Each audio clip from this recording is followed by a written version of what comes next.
No man thinks more highly than I do of the patriotism, as well as abilities, of the very worthy gentlemen who have just addressed this house.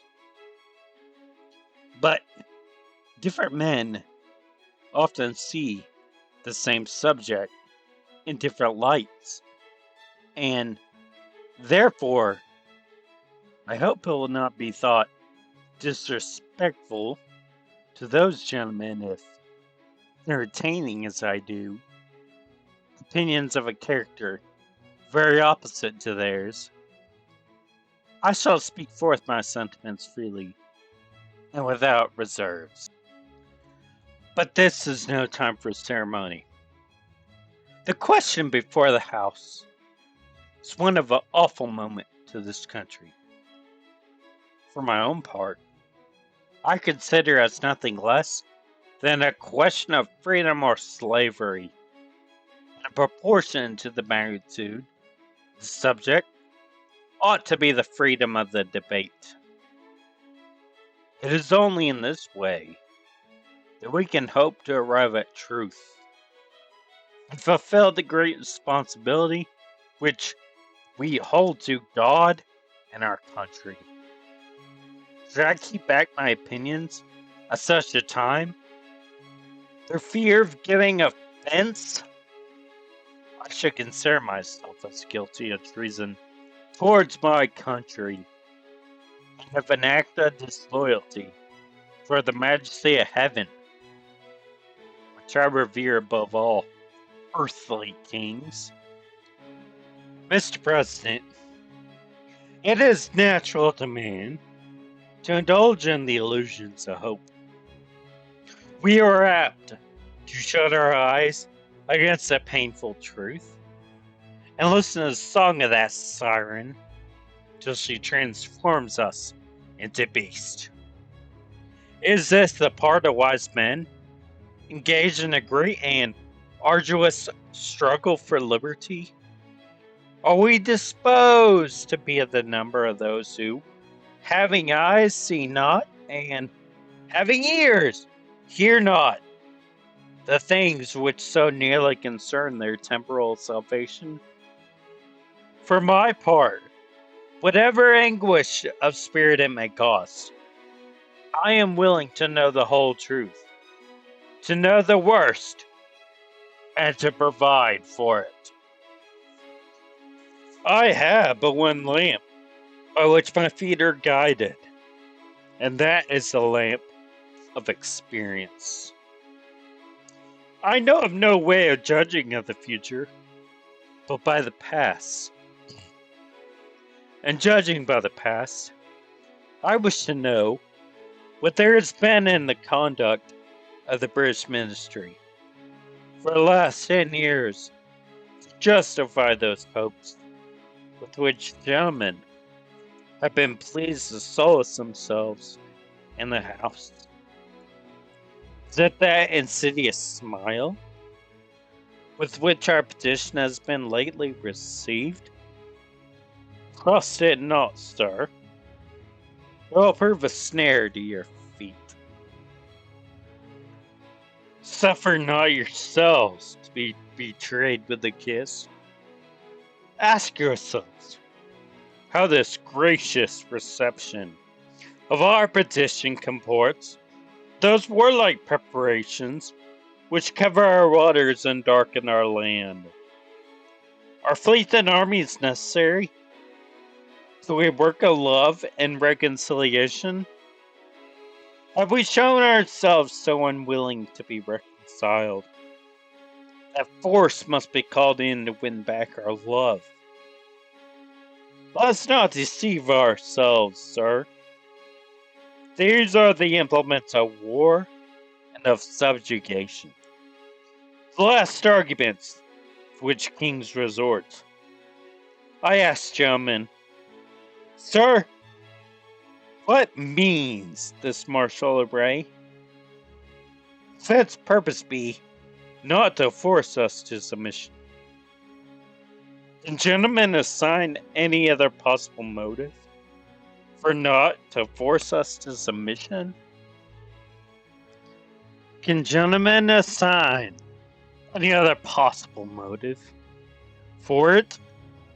Is Great Britain any enemy in this quarter of the world to call for all this accumulation of naives and armies? No, sir. She has none. They are meant for us. They can be meant for no other. They are sent over to bind and rivet upon those chains which the British ministry have been so long forging. What have we to oppose to them? Shall we try argument? Sir, we have been trying that for the last 10 years. Have we anything new to offer upon the subject? Nothing. We have held the subject up in every light of which is capable, but it has been all in vain. Shall we resort to entreaty and humble supplication? What terms shall we find which have not been already exhausted? Let us not, I beseech you, sir, deceive ourselves. Sir, we have done everything that could be done to avert the storm which is now coming on us.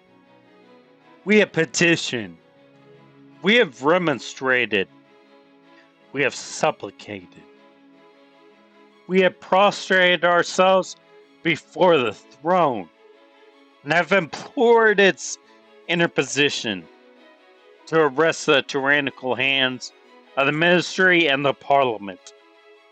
Our petitions have been slighted. Our remonstrances have produced additional violence and insult.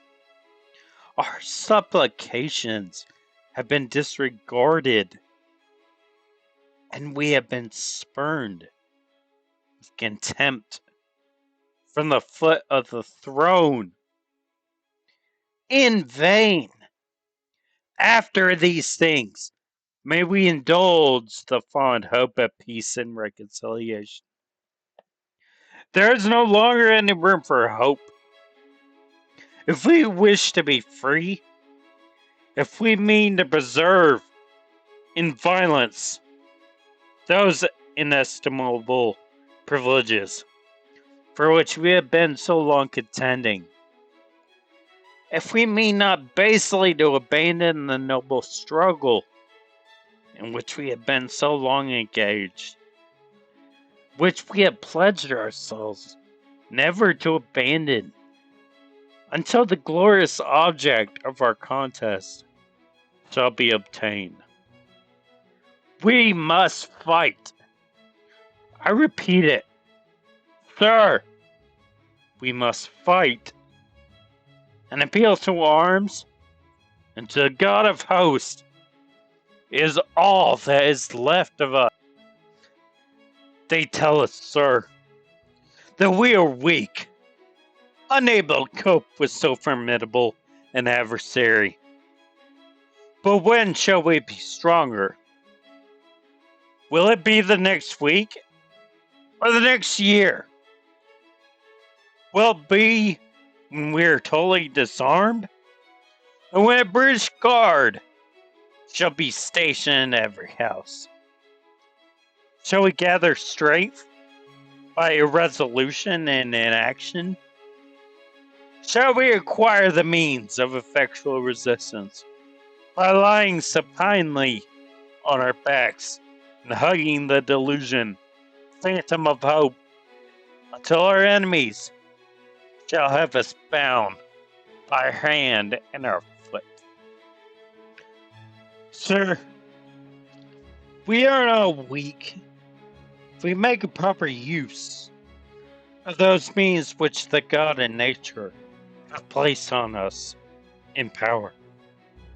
The millions of people armed in the holy cause of liberty And in such a country as that which we possess, are invincible by any force which our enemy can send against us.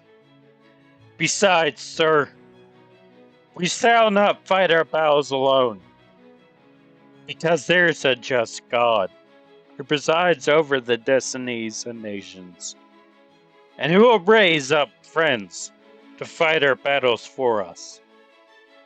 The battle, sir, is not to the strong alone, it is to the vigilant, the active, the brave.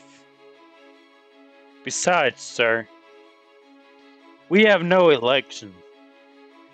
If we were base enough to desire it, it is now too late to retire from the contest.